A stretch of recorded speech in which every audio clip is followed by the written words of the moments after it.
Tara, samahan niyo ako magluto ng pork estopado. Ito po ang mga ingredients at kukunti lang naman.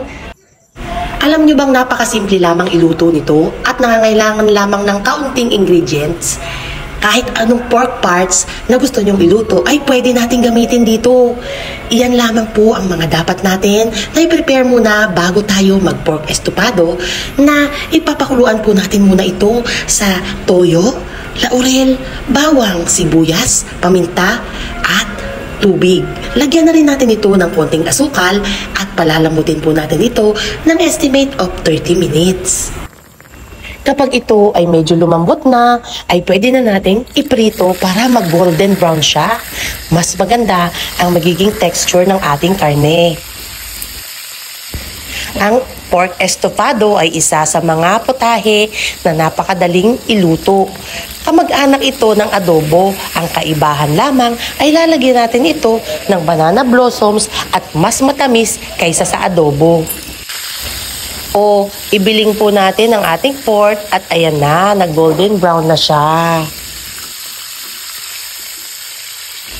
Hayaan nating mag-golden brown din ang kabilang side at takpan po muna natin ito para mas madali itong maluto. Ito nga pala yung sabaw ng pinagkuluan kanina. Huwag po natin itong itatapon dahil gagamitin natin itong pangsabaw mamaya.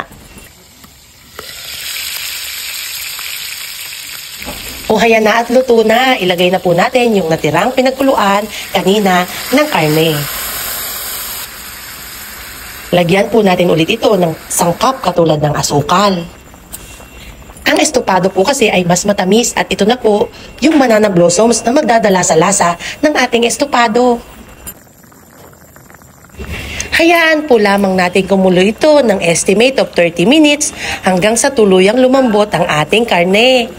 Naku, itry nyo po ito sa inyong tahanan at pakain nyo po sa inyong pamilya. Sigurado akong restaurant style ang inyong pananghalian or hapunan.